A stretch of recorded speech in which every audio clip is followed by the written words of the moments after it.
Going to lead us off? We're Oh, live. okay. Well, welcome everyone to session 13 of the Global Black Feminist Reading Circle. This session is going from May 19th through July 21st.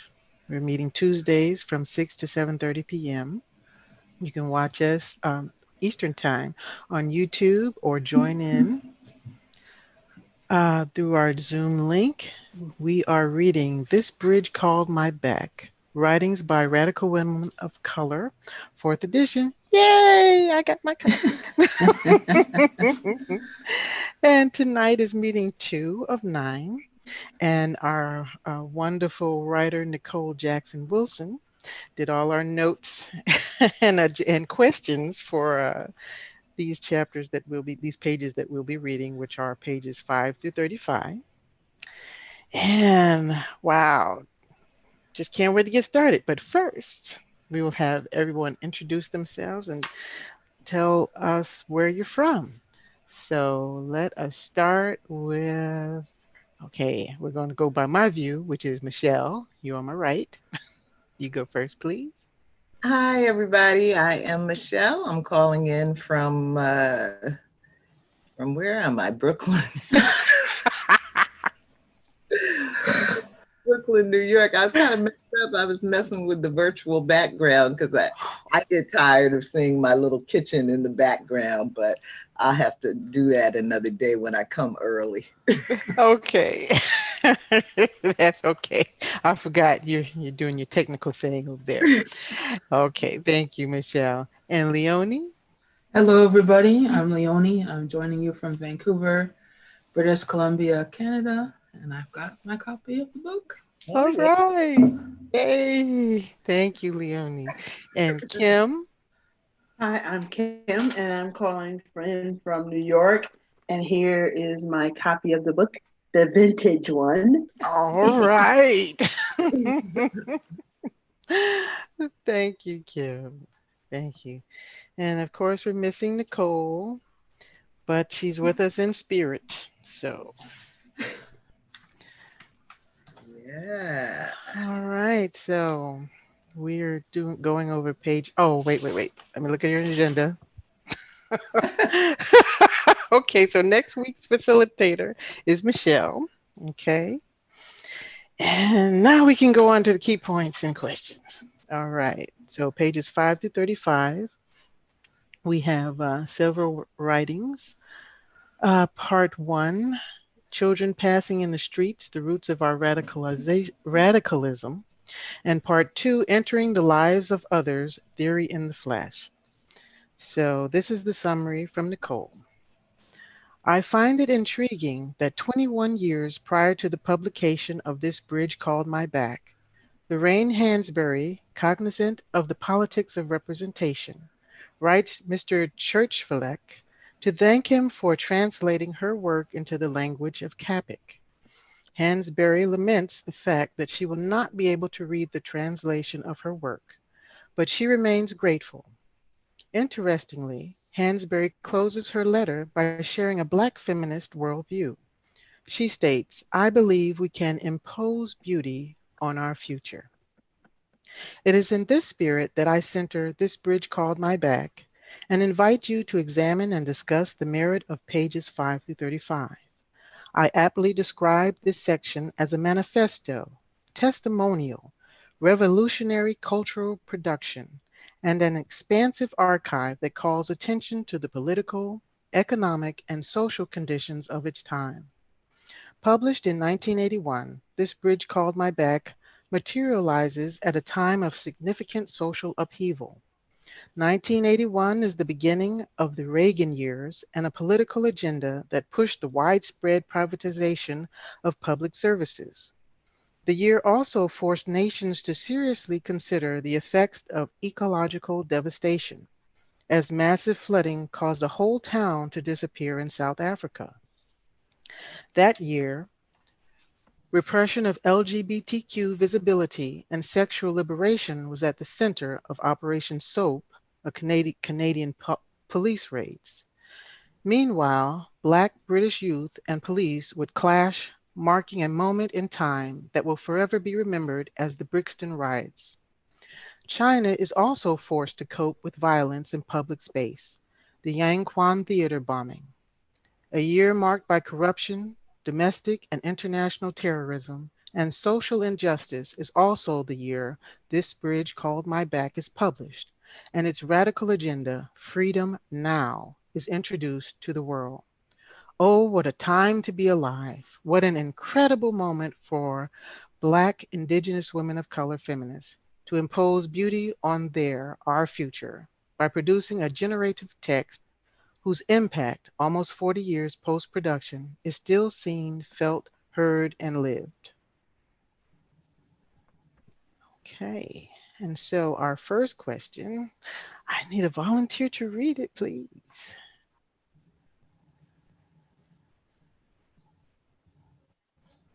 Okay, don't all jump up at once. I'll, I'll read it.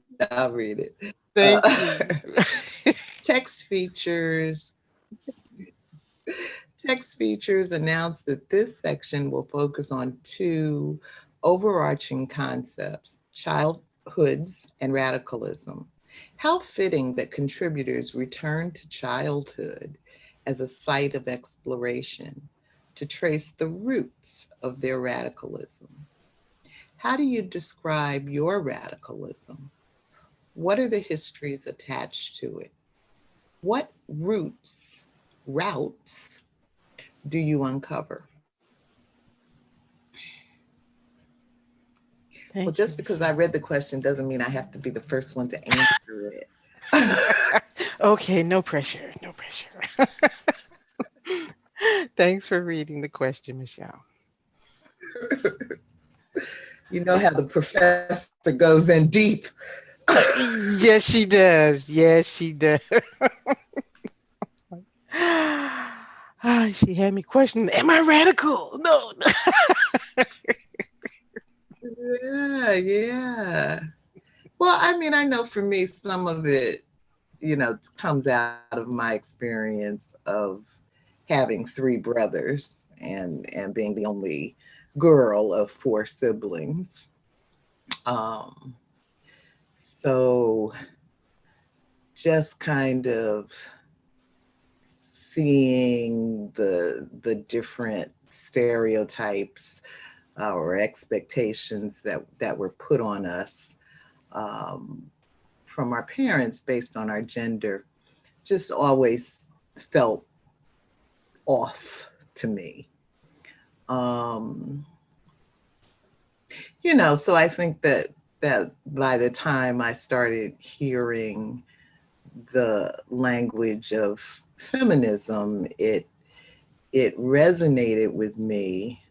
But what I'm also thinking about in one of these essays, I think it's Yamada's piece that talks about being the invisible Asian. And when she was having that experience with her students and faculty and administrators where she was teaching, and they were so shocked at her standing up for herself because, Asians shouldn't be doing that. And somebody said to her, "Oh, you've been influenced by those feminists."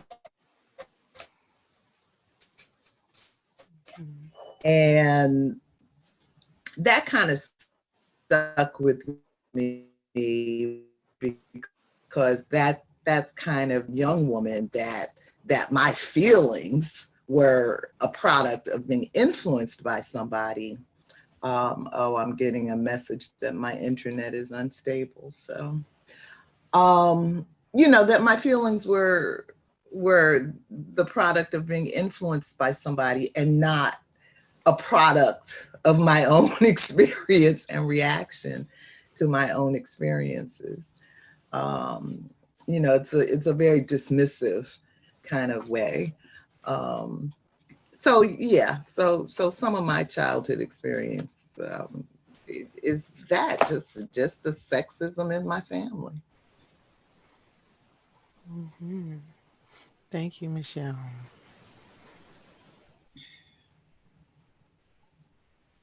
Anyone else? I can go. Thanks, Leonie. um, my how I would describe my radicalism, it doesn't come from, yeah, I guess the easiest thing that I could say to describe my radicalism is that it's it's centered in decolonizing the way that I think and in decolonizing the systems that I'm a part of. And so it, to kind of bottom line it, it's about not prioritizing the experiences of um, of dominant culture, like questioning pretty much everything about it. That's where my radicalism sits right now, and the histories attached to it is um, not accepting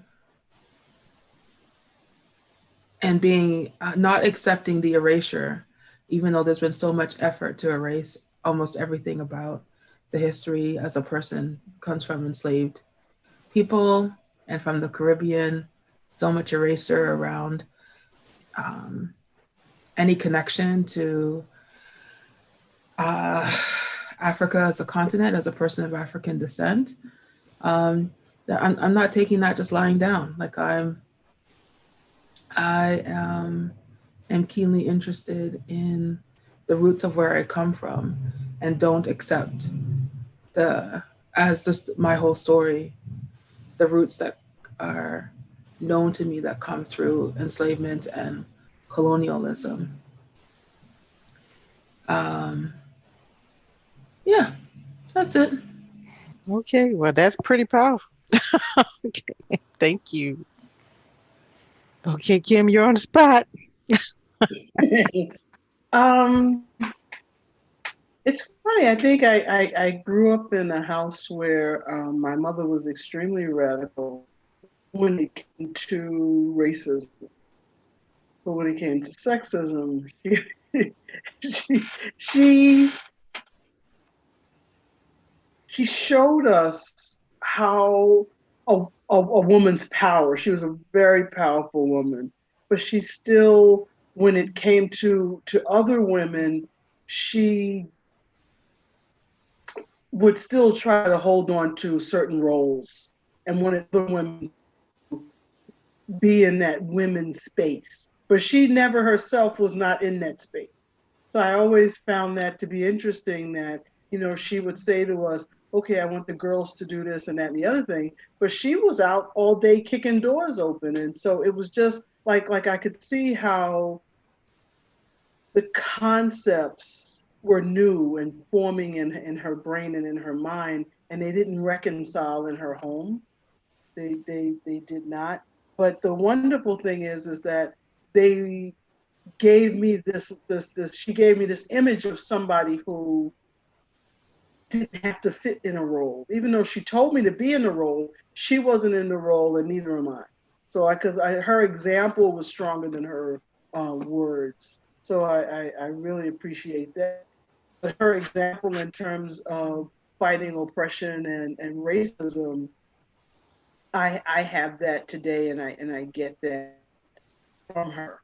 So I don't cower when it comes time to look at situations that are not equitable. So I'm real grateful, and I just have to look at, I grew up in the 1960s. That was the moment where power was shifting and we were coming into our own. So I like the idea of the question going back to childhood, because I'm wondering if, people from who are in their 30s and in their 20s would have a whole different perspective, that this would just be second nature, as opposed to it being so new when I was a child, especially a young child. And then there are women today who want to go backwards. So what you gonna do? I mean, not a lot of them, hopefully, but then there are women who feel like the man is the king of the house, and there's no ifs, ands, or buts about that. But that was not my mother, and that was not my example. Right. Thank you for sharing that. Mm-hmm. I think all you ladies kind of touched on some very important aspects of, this term we want to embrace as radicalism. The gaze of others and how it informs what we think about what we do and where we sit, in our lives, in our communities. Uh, the uh, the knowledge available, or the rewriting of information, and then you find a bit, a spark, a light here somewhere, and you become curious and you follow that to more knowledge, and then it exposes uh, information about histories that you've never known, and that improves your self-image and then even your understanding of other peoples around the world of color. And then Kim, you're talking about, the example in your home of, that duality that's inherent in women everywhere, how you have to, that survival instinct, that looks like radicalism, but isn't it just being that ritual of a woman, right? Because we have to make it for ourselves and for our children, for the people we care about. We make those ways. And it may not look like the traditional role of a woman, but you do it anyway. But then you're still constrained by, the social mores or the cultural, boundaries that, okay, I did these things because I need to survive and help my children survive, but I don't want to be termed as other than a female, the acceptable, role within my home. And I saw that conflict with my mother also growing up. She had to do a lot of things that were considered, I guess you could be considered manly, but it was about survival, right? But because she was so ingrained in the church, because that's how she was raised from, being from the South, Southern Baptist, that she knew, and the knowledge that she wanted to have and then gained opened her eyes so that she couldn't accept the lies and the restrictions that were placed on her because she was a female. So she wanted to branch out and raise her hands above, reach above her head to the clouds, right? To be more than what they wanted her to be, right? She wanted to be, oh, a woman can't be in the pool, but oh, yes, I can. So I guess that was her radicalism. And I watched that, I watched the duality, the conflicts in her, and how, you know, it took a toll on her emotionally because she wanted, the male companionship. But if a man only wants you to be underneath them, how can you truly be free, right? So it was her desire to be free and be who she was, and all the many facets and, the things she loved, and be accepted, but still not be under a man's foot. That's the contradiction, right? We need them. We need somebody to love us as we are. And how do we be that, or strive for that without being put in a box, you know, having someone else's gaze be the rule for how you're going to develop your own personally. Right. So I don't know if that's radical or just, for me, it's more than that. It's survival. You're trying to survive as a soul inside a body that could look any kind of way. And you have all these restrictions placed on you.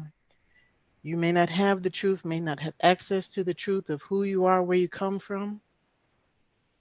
So you're just trying to survive, and understand how to matriculate in a society that wants to keep you under their feet. So, okay, I probably talked too much, but let's go No, no, it's fine. on. That's great, Georgette. And I just want to say thank you, Chiquita. I guess you're out there watching us. Leonie is sending us your messages. Hey, So cool. thank you for that. Georgette, yeah, it sounds to me like, your mother was very radical, and um, it was also making me think about, I did watch the 2-hour Girl Trek video today that Nicole shared with us of their conversation with Angela Davis and Nikki Giovanni. And when they got down toward the end, toward the Q&A, um, one of the Girl Trek founders asked the question of um, something like to the effect of, well, how do you feel about this title feminism? Because I would never call myself a feminism.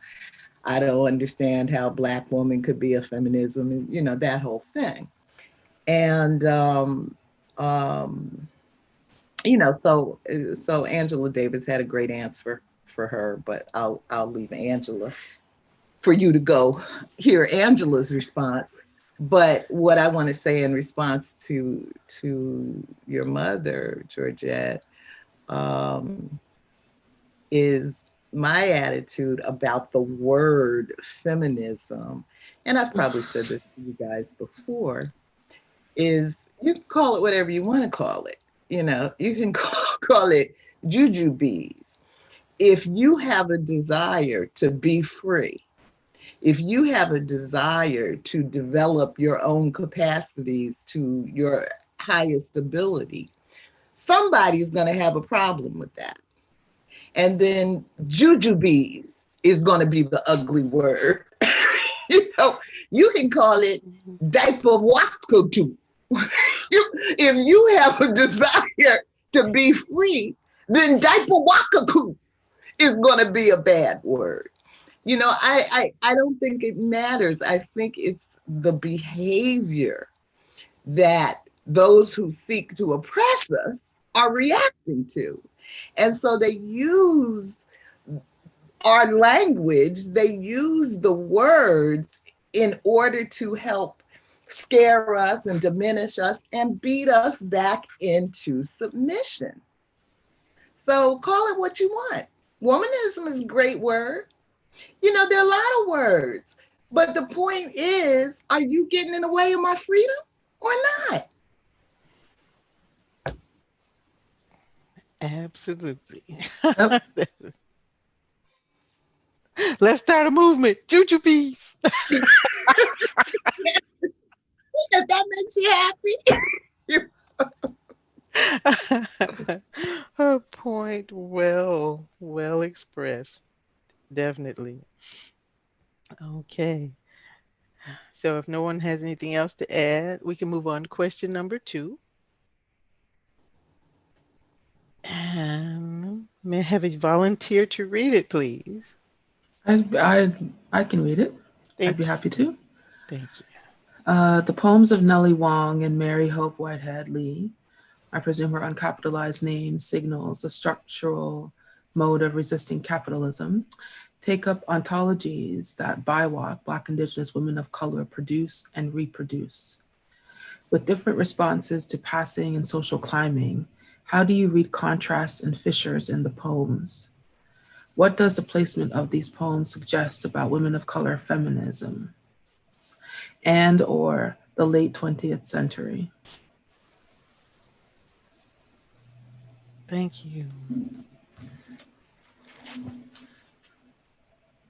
Well, I think the obvious thing that comes up for me um, is that colorism was still a pretty big issue at this point in the late 20th century. And I guess it still is. I don't know. But of course, Nellie Wong is writing about wishing she were white, and Whitehead is writing about wishing she were darker. You know, but I think in both cases, they somehow, we're looking at people who somehow got the message that the package that they came in, you know, was just not quite right. And so, you know, and so there was the effort to break out of that. You know, there was the whole Afro thing going on, and you know, an effort to try to, in the Black community, you know, there had up until that point been a lot of value placed on light skin. You know, which of course we don't get without some, you know, rape going on in our family history. But so in this late 20th century, there was this conscious effort to say that Black is beautiful, to, you know, really embrace our darker sisters and brothers, and, you know, and move beyond the idiocy of colorism. And so I don't know how far we've gotten, but it was bad back then. Yes, indeed. Thank you, Michelle.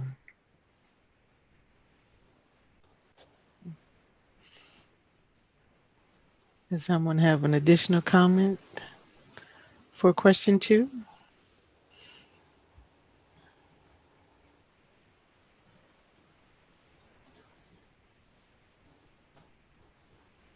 You know, and also the piece about social climbing. You know, and some of these writings, you know, they're talking about the advantages that you had based on your proximity to whiteness. And so the closer you were, you know, the more opportunities there were to be made available to you. And so it was a real calculation, you know, about how you wanted to capitalize on that. Mm-hmm. Yeah. I mean, I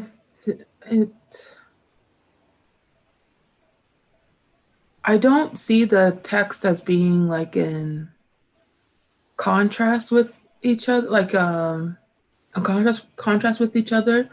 They more read to me like just that different interpretations of the impact of dominant culture. Like they're both harmful.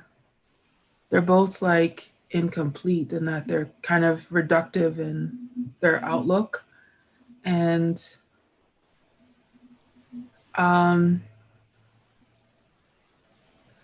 yeah,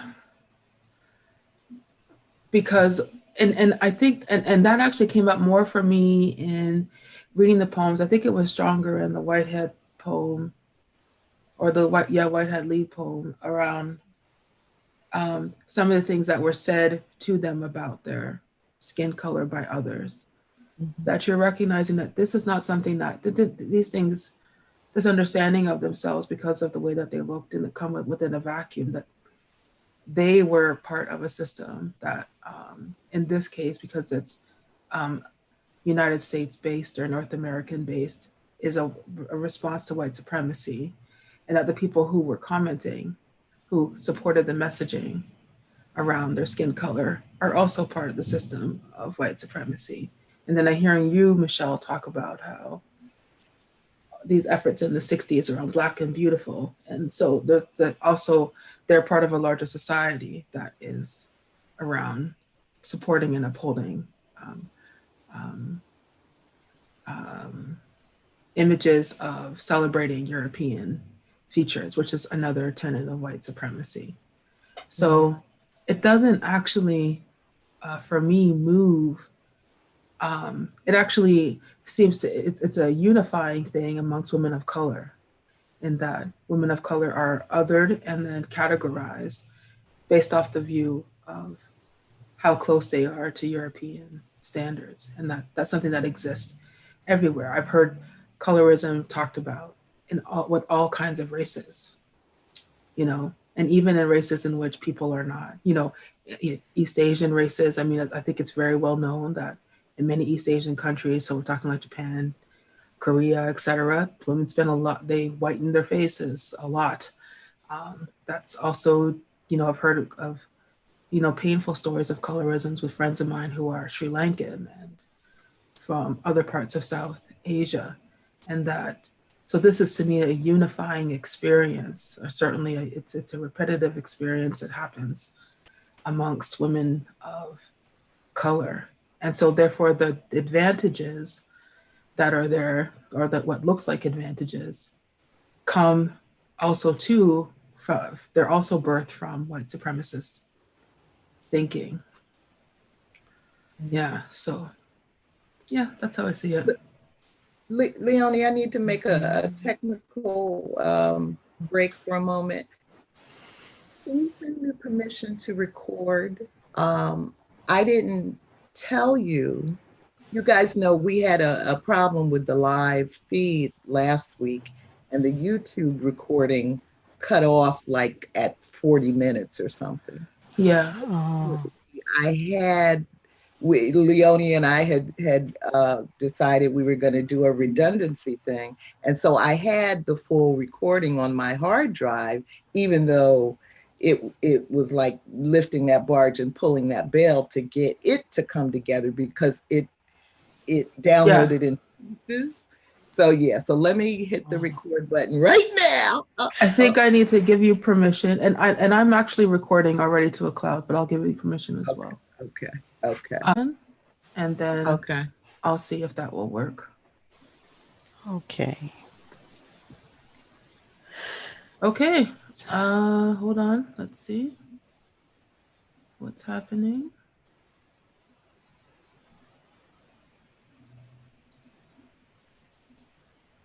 Yep, we're back. All right. Yay. Sorry about that, everybody. Hey, wonderful. You worked it out. It out. And that's what's up.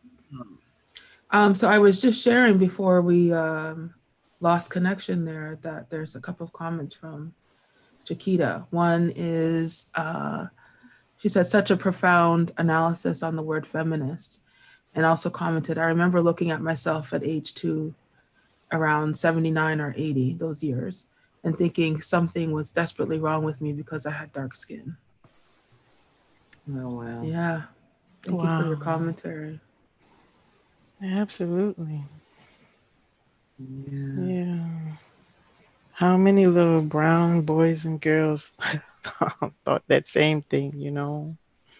When I read these two poems, it just the imagery, you know, and the contrast and the similarities between Nellie Wong's and Mary Hope Whitehead Lee's, you know, the words, crushed between high walls, you know, narrow vision, because she believed the darkness that other people told her was in her. Wearing imaginary pale skin, hungered for American whatever represented, you know, that perfect white supremacist life, right? She didn't think she was special until the white man wanted her, right? That someone else's gaze, the gaze from the colonist, the controller, the oppressor. She felt ashamed of some yellow men, right? Her countrymen, right? People who looked like her. She felt like the shell of her soul was white. Now that right there, the shell of her soul. So her soul, she's talking about what being encapsulated, right?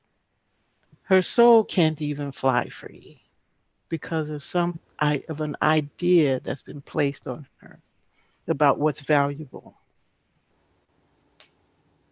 But she reevaluated what was really important, saying that I know that once I longed to be white.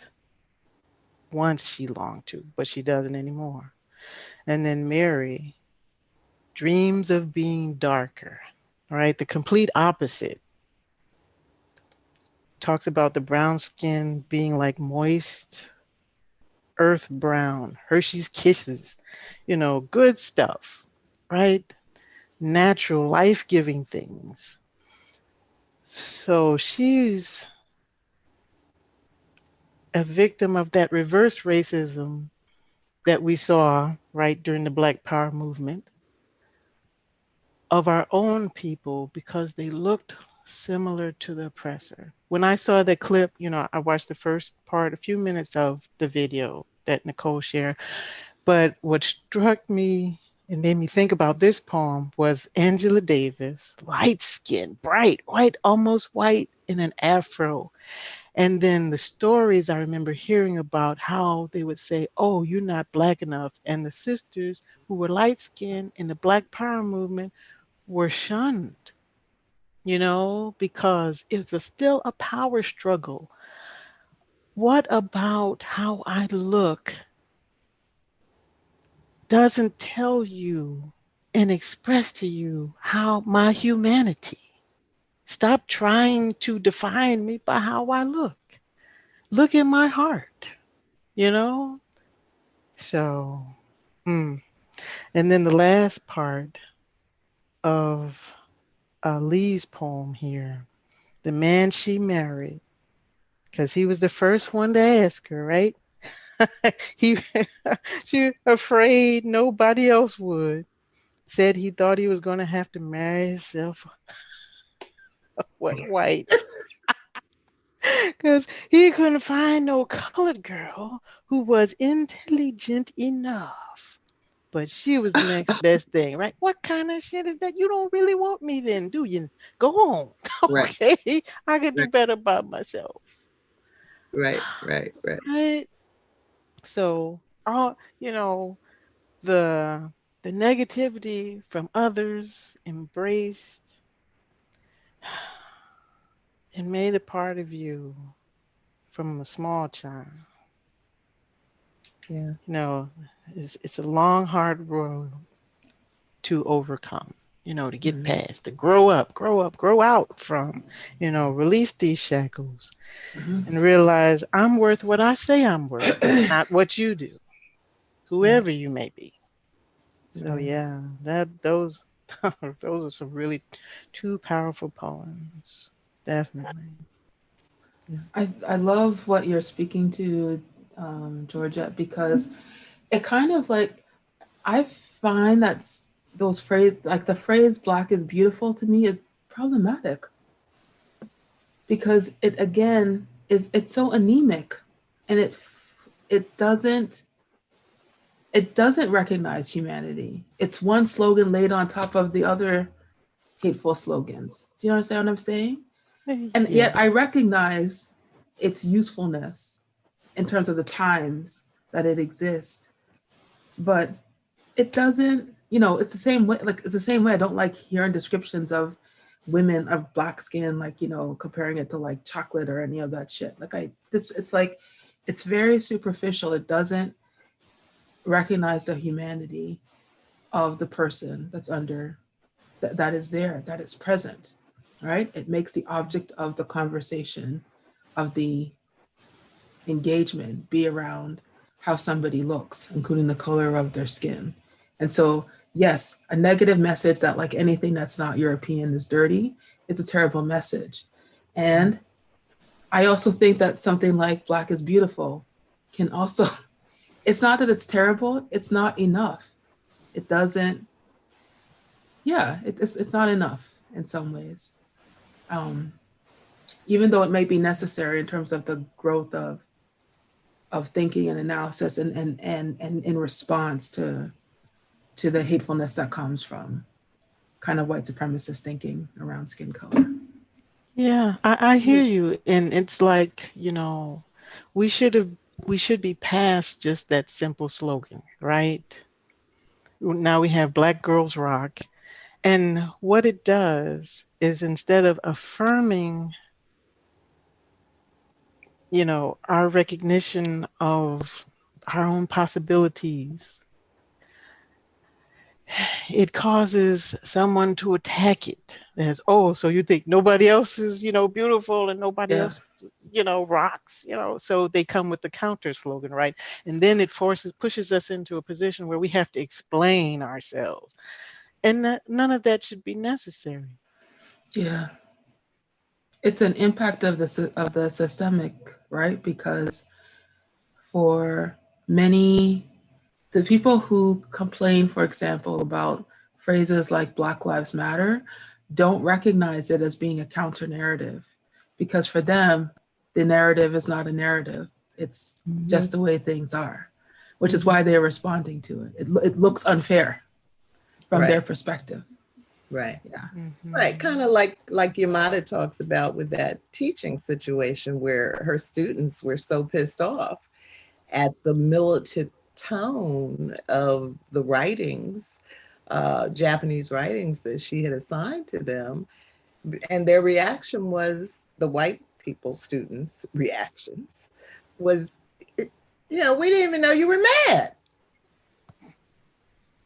That pisses me off. Now, you know, Black people, we understand. I like the arrogance of you. Okay. What are you mad for? Yes. And this again, you know, this is that period, that late 20th century. So Black people, you know, if you want to hoop and holler, we understand. You got some stuff to get off your chest. But now in this era, when you say Black Lives Matter and you get the All Lives Matter refrain, it's that same kind of message of, well, what are you Black people mad about?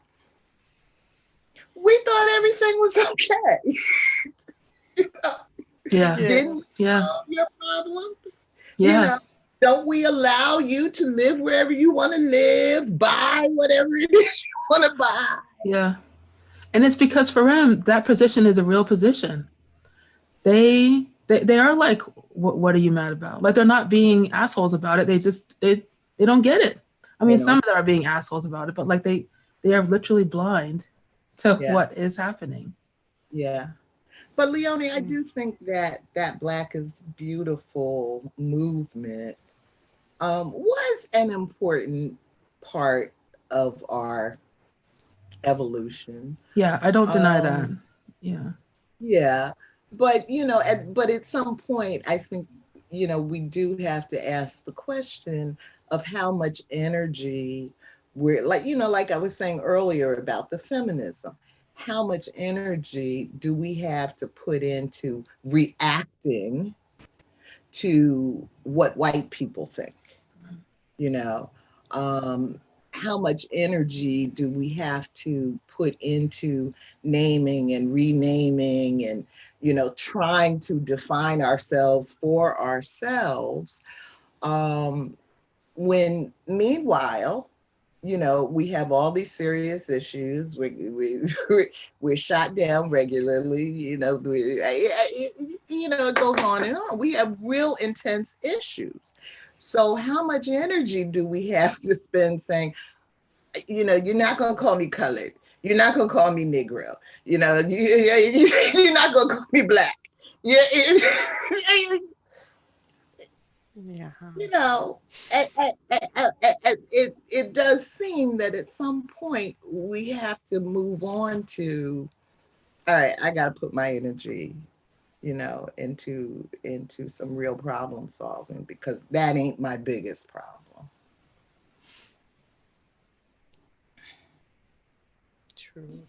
Missing your voice, Kim. Yes.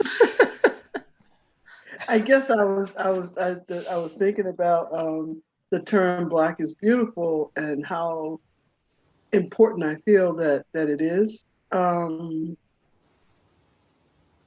If you take a historic gaze at the fact that depending on what your skin color was, it actually determined whether or not you were free or not.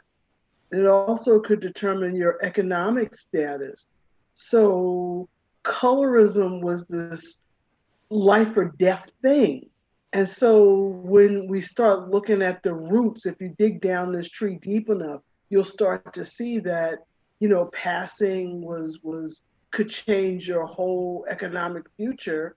And, if you look at the American Constitution, when they start talking about who's Black, who's not Black, we are, what is it, 3/5 of a human being.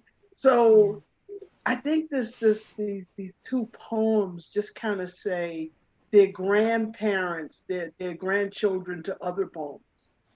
That they were looking at a little slice of this pie, and it's so much bigger than these two poems. And I'd love to be at a point where we can say that we're past this conversation. For me personally, I just am always struck with the complexity of colorism and how I remember when I was parenting, my daughter was very little, and they were saying how a child spends the first year of their life getting to know their mother's face. So depending on what that mother feels about her skin tone and her face and that child's face, those things are then embedded in that child. So whether or not I have a slogan or not, it's already in there. And then when your family has issues with color that they pile on your plate, and then your community has issues that they pile on your plate, and then the media and the country that you're in piles issues and ideas of what your worth and your value is based on how you present yourself in terms of your skin tone. I just find this all to be so complex. And then you look at the duplicity of the same messages that you are receiving. So on one hand, someone's saying Black is beautiful, but they're using you and your Black skin as a token because you are a fashion statement in the 60s. You might open doors because you the flavor of the month because you were dark enough. But at the same time, when it comes to who's getting married and hair straighteners and all this stuff that you need to do, it's just like we're talking a good game, but the overarching gaze and what is beautiful to the oppressor kind of rules out. So I love the Black, say it loud, I'm Black and I'm proud, because prior to that, little Black girls got teased for being Black. So it wasn't that we hated ourselves or our skin tones. Everybody hated our skin tones. And it was just so much teasing. Blackie the bear, you look like an ape, you look like a monkey. It was just so horrendous. So if you got to swing the pendulum the other way for a while to say, you are beautiful, Black skin is beautiful, I just think that was just wonderful that we could start to look at our African features as beautiful, even if the message wasn't consistent hardly anywhere. So I just love both of the poems because they look like, we're still struggling with this, and people are probably writing new poems about this today that are the great-great-grandchildren of these poems that just kind of keep talking about how this issue keeps raising its head. And the one thing I love about this group is when we were reading the book, Here Comes the Sun, and the young lady in the book wanted to bleach her skin. She was in Jamaica, and her goal was to get enough money to bleach her skin. It just never stops because oppression That's is a still. current event. I'm sorry. That's a current event. People doing that. Yeah, definitely. Yeah.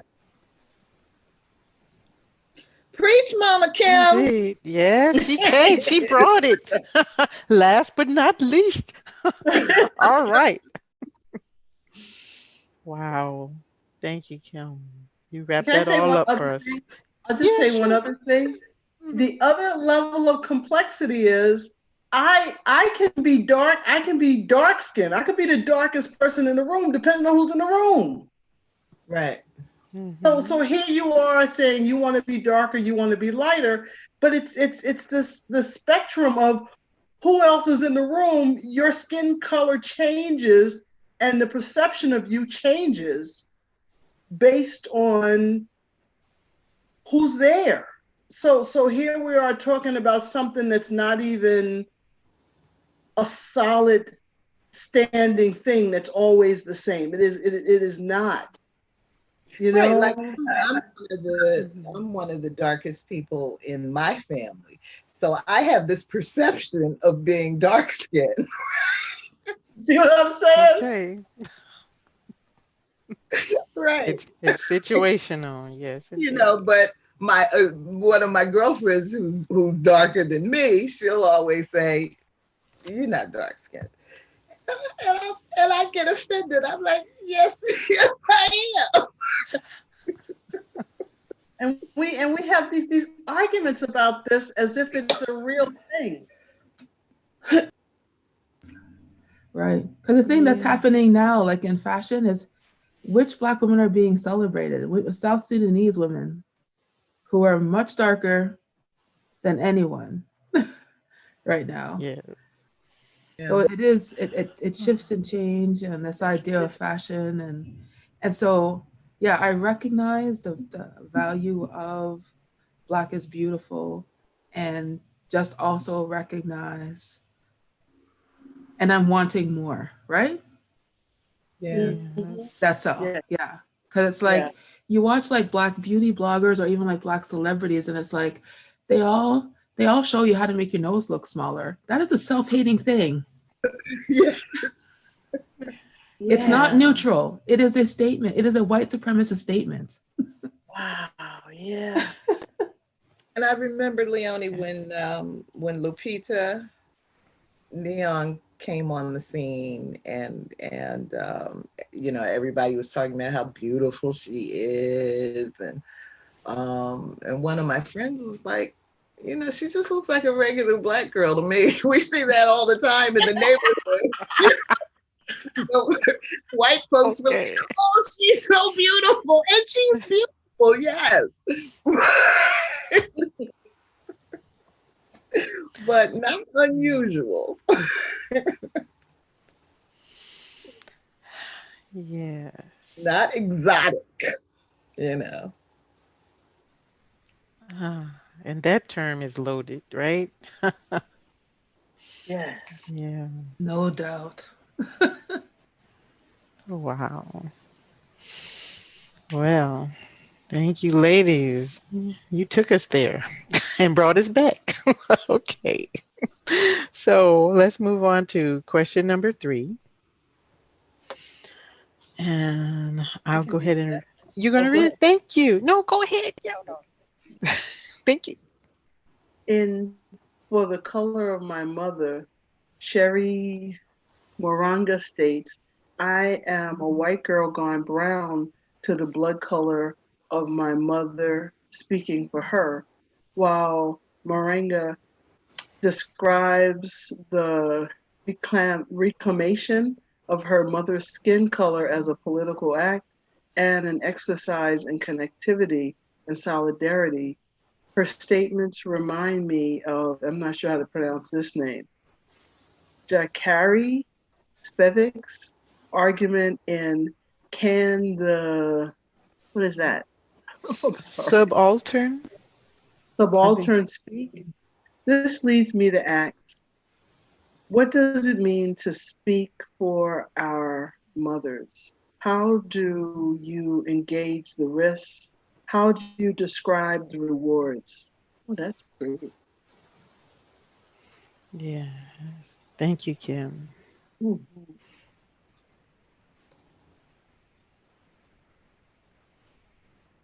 Um, it it feels like a progression to me that each, each generation um, has a perception of having a little bit more freedom um, to do and say, you know, compared to their mother. Um, I know if I talk to my mother, I mean, I know if my mother talked to her mother the way I talk to my mother, she'd get the backhand, you know, get her mouth washed out with soap. And so she learned not to do it. You know, she always did whatever she wanted to do, but she was very quiet about it. Um, and I did not have to fear the lash. Um, so, you know, I felt free to say what I wanted to say the way I wanted to say it. But it's a freedom that my mother gave me, my parents gave me, you know. But I wasn't the only one in my generation that was, you know, um, having this freedom of expression. You know, it was a part of the zeitgeist. Mm-hmm. I Yeah. think I think for me, thank you, Michelle. I think for me, when I read this question, I think more about the texture of our hair than I think about the color of our skin. Because I remember when I don't think I ever saw my mother's hair not straightened or under a wig or anything like that until she got to be a certain age. And then all of a sudden, after the Jerry curl failed, she came out with her own hair. And it was just so empowering to see that. And I remember when I stopped perming my hair. And it was just like this feeling of, not that it was such a political statement, but it was just like, this is what's beautiful to me, the way I my hair grows naturally. So so in all the years since I stopped with the perms, it just feels real good to start to feel like this. I'm sorry, they're doing this thing. The risk is that you may be rejected somewhere, and that's why you see all of these um, issues with, now you can't discriminate based on hairstyle. So that's the risk, and I'm sure there are examples of that are based on skin tone. But for me, just hair was the thing that kind of popped out in reading this question. Mm-hmm. Thank you, Kim.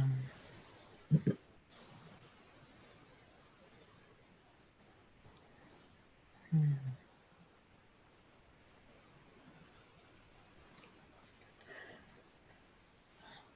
Well, I did hazard a hazard an attempt at reading "Can the Subaltern Speak?" And I must say I reached for my dictionary a lot.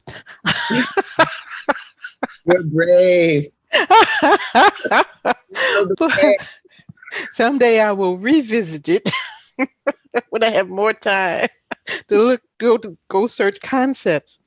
But what I got from, juxtaposing that writing with this question is that, and then Moraga's statements in this writing, is that she came to a point where she needed to be, she felt she had the ability to be the voice of her mother, which was the voice of the other. She did not wait for that permission to narrate her mother's experience. She took it because she was finally ready, right? She felt self-possessed enough to take that story that she'd learned by watching her mother through all her motions and machinations and subjugations, and then shared it with a circle of women. And then in the last part of what she says here, if I can find it quickly, I mean, she says, oh, good heavens. I thought I had it, but it's about, seeing her mother's head, passing her mother's head around, which is kind of, it reminded me sort of a sci-fi semi-horror story, right? You're passing your mother's head around, but I know it means something much deeper than that. Through their hands, the head of my mother painted in clay colors, touching each carved feature, swollen eyes and mouth. They understand the explosion, the splitting open, contained within the fixed expression. They cradle her silence, nodding to me. So I'm taking that to mean that her mother was a victim of domestic violence. And so the swollen eyes and mouth, you know, these women in her circle that she's communicating with, she can, they can relate to that. And that even though her mother is silent, she's able to give her a voice this way. And so I guess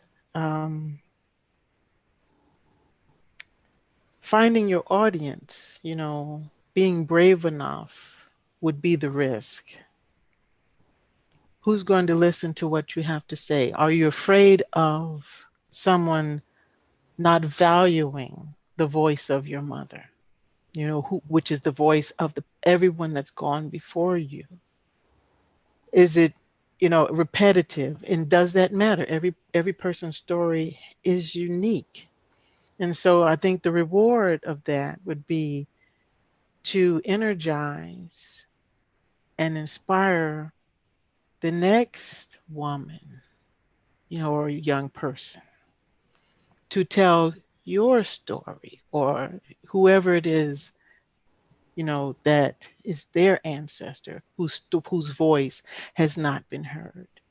And so for me, that's the reward. You're inspiring somebody else because you were brave. You took the chance.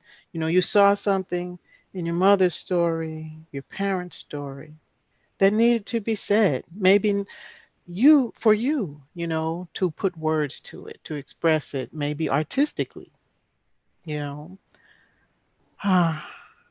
And then somewhere out there is someone else who needed to hear that story to inspire them to do something else, to build on it. So that's what I put together from all of that, Mm-hmm. Wow. Mm-hmm.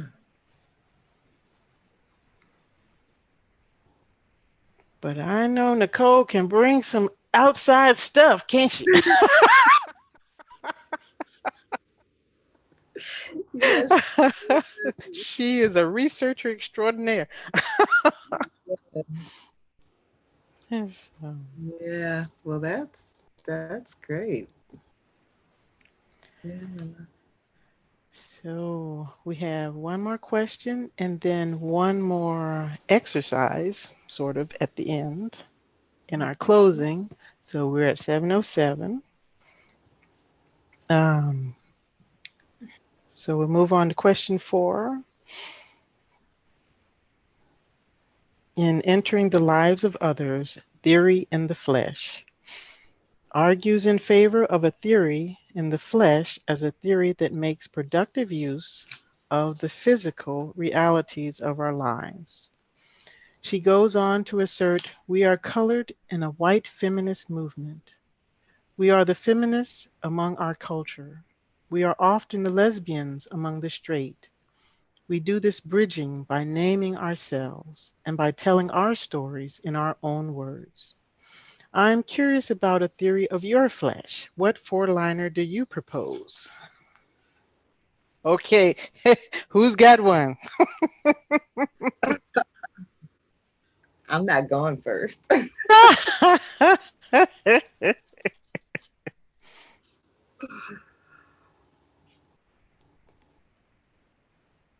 I mean, 4 lines is a lot on short notice. So if you have one line, I'm going to just, moderate this too. If you have one line, what would it be?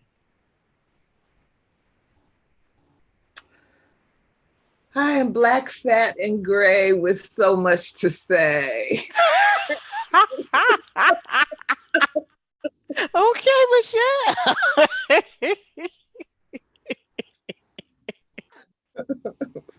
Good one. Okay. Kim, Leonie, come on now. Nothing's coming to me this lately. No. Okay. Okay. Well, you can always post it later. You can write it on our page or under our Yeah, video. This So is that's true. cool, right? Yeah, Right? Because that's some deep stuff. it I would love to hear is. what Nicole has to say. Nicole, you better write your 4 lines, honey. Okay. that's right. Kim, what you got? What you got?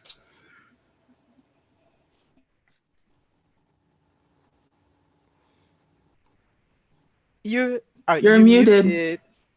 Yeah, I'm getting ready to make my transition out of the meeting, but I don't have Escape.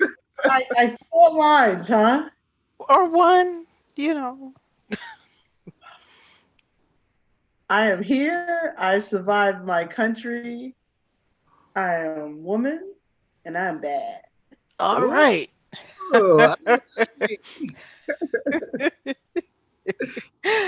Thank you, Kim. All right. Well, I just love Michelle's, man. That chuckle, my man. I know, right? Got the nerve to rhyme for us. Go ahead, I know. Michelle. She dropped that mic. Bam. Now, what you gonna do with that?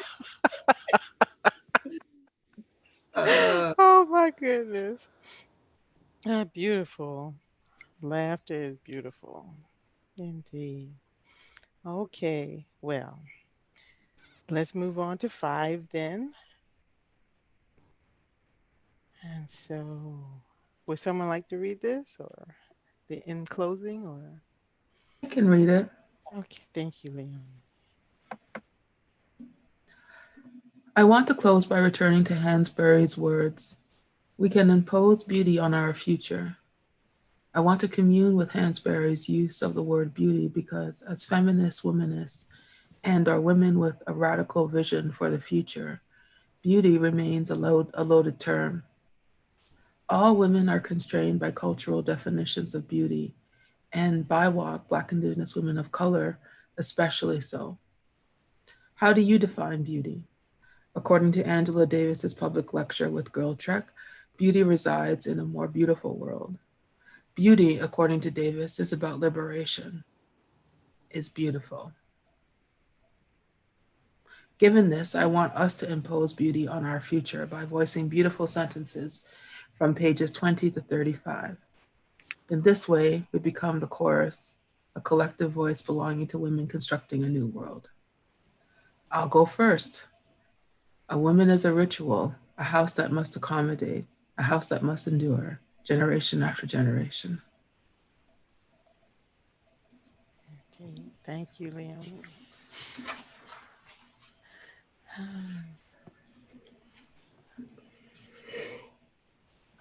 Well, I don't know what it says about me because the things that I underline are not beautiful sentences. They're like,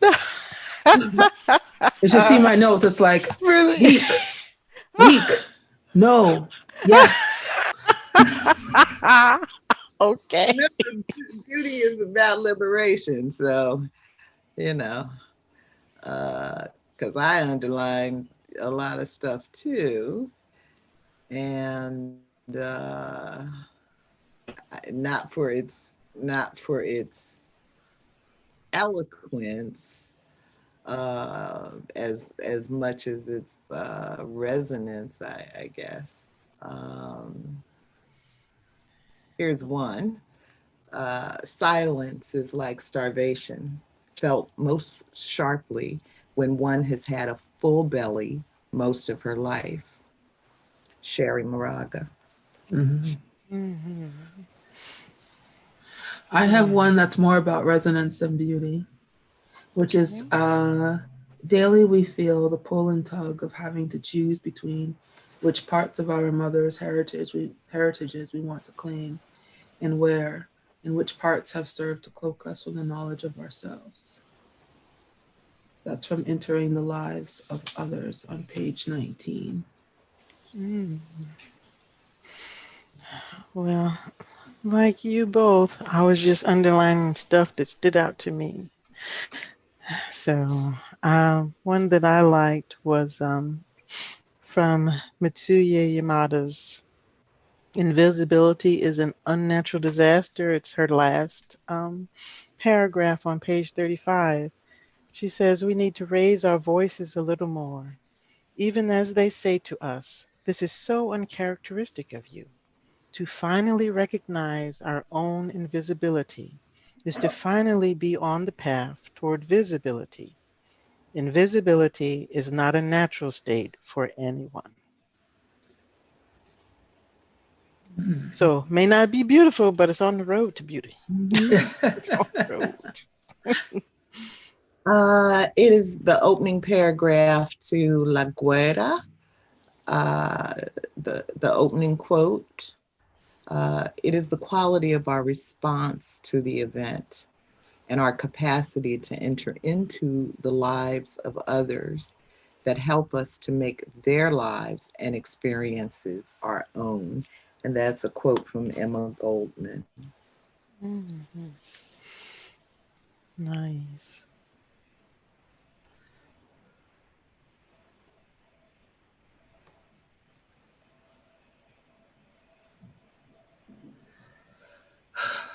I have one that I can share. Um, I want your wellness. Want the boy who left on a freight car. I want the boy who cried because his mother is dead and his daddy's gone crazy. I want the one who gathered water and wood. I don't want this man who cut off his hair and joined the government to be safe.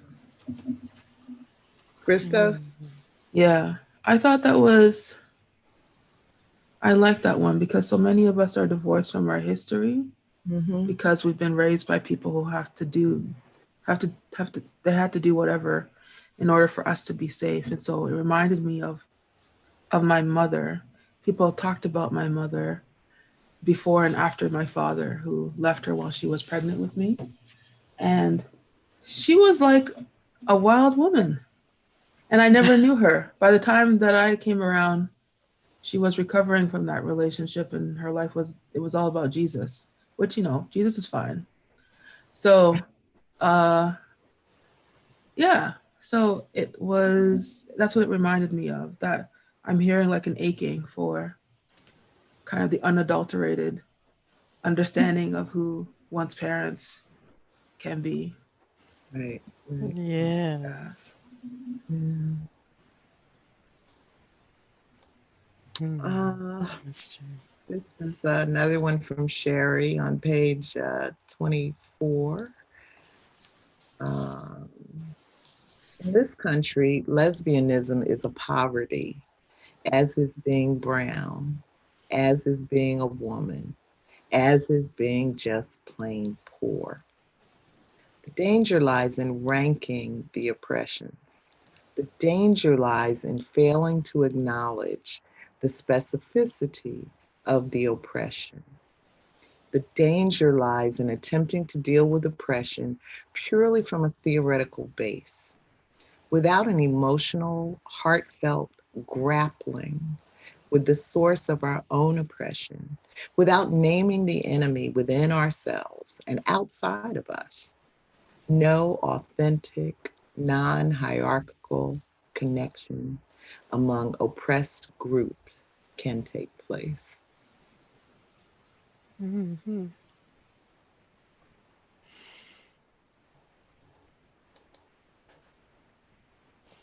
That is so true. Yeah, I definitely saw that one. It's Huh. interesting. I was cool to that one a little bit Oh, yeah? Really? because, Okay. Okay. yeah, Explain. I get the sentiment. I get it, and I agree. And then there was just something around. It reminded me of I think it was the Advocate magazine that had a cover that said "Gay is the New Black," and I just kind of think that like there are acute. It's not a question of ranking. Like I don't want that to be lost. That there are oppressions that are more acute. Like the United States of America is founded on anti-blackness. Period. Yeah. That's not a ranking, that's a reality. And yeah, so there was something, I definitely had a reaction to it. In fact, I wrote a not so nice comment in my margins. But Yeah, Okay. it is a reality, Leonie. But I think it's also a reality that that model, which was perfected with us, um, is translated in so many other ways and manifests in so many other ways with different populations. And so for example, last last week I remember you talking a little bit about the difficulties of allyship with white women. Um, and so there was a period in our development when Black people had some resentment to the women's movement using the language and tools and methods that had been honed in the Black liberation movement. Um, but, women too have their concerns and experiences of oppression. And so what is the method by which we enter into allyship with people whose issues are not exactly the same, but who, by allying with them, we build a stronger coalition. Um, you know, so that's I think the spirit that I got out of that yeah, passage. I Mm-hmm. caught the same thing too. That was my understanding. The thing that I reacted to was the sense of like, not the sense. For me, it's dangerous to reduce it down to rank. And I'm not saying that's the author's intention, but that's the response that Mm-hmm. I had a physical response to reading that piece. Well, she does say that the danger lies in ranking the oppression, right? What happened to me is worse than what happened to you, or Right, you know, because everybody's hell is unique, right. right? So, Yeah. And yeah. there's a flip side to it in that it can also be that amongst, I mean, this is not theory, it's known that amongst other people of color, within the group of people of color, people from the global majority, that there isn't a recognition of the impact of anti-Blackness. And it's one of the ways that, again, white supremacy thinking is used to have oppression be expressed within people of color groups, which is why you see counter narratives to that, like Black and Asian groups coming together or those kinds of things where um, that sense of like, well, we're all the same because we're people of color um, ends up being disruptive actually to any sense of connection or engagement because it doesn't recognize the impact that are specific to some groups um, in certain contexts. Yeah. Mm-hmm. Wow. Another one of Sherry's quotes that spoke to me related to what you're saying, Leonie, is on page 28. So often the women seem to feel no loss, no lack, no absence when women of color are not involved. And you know, it is a struggle. It is a struggle, and you know, just for me, you know, to go back to the language of feminism that I was talking about earlier. Um, you know, there's this sort of ranking that goes on among Black women and men. You know, who's more oppressed? The Black man. You know, the whole movement around why is it that we react to and know the names of young Black men when they're prematurely killed, but we can't call the name, you know, or have that same kind of reaction when it happens to a Black woman. And you know, so that really is what I think Cherríe is trying to get at. That so how you know, how do we build this understanding and compassion for each other, recognizing that, you know, our journeys are a bit different, but you know, tragic nonetheless. You know, I mean, Very true. as as as the mother of a Black male, you know, I'm equally concerned about what's happening to Black men. You know, as the daughter of a Black man, as the sister of Black men, I'm as concerned about the state of Black men as I am about the state of Black women. But at the same time, I don't need your blindness to the ways that women are oppressed to oppress me while I want to ally with you. Mm-hmm. So it's, you know, and I don't know, maybe it's more than our little brains, human brains can figure out, you know. I was having a conversation with one of my girlfriends, telling her about the story this week about the rats in New York, which are aggressive on a usual day. Apparently, they're becoming more aggressive because they can't find food as easily now that people have gone back in the house. You know, but all of nature is having a reaction to humans being back in the house. And so one of the things she said to me, she said, well, you know, the rats shouldn't be, you know, the humans are in charge. We're smarter than them. And I said, are we? We like to think that, but in the meantime, we're destroying the Mother Earth every chance we get. And nature is so happy that we have sat down for a minute and there all the animals are coming out to play and the trees are blooming and nature is singing. Thank God I got a break from those humans because they are destructive. Yes. That is so true.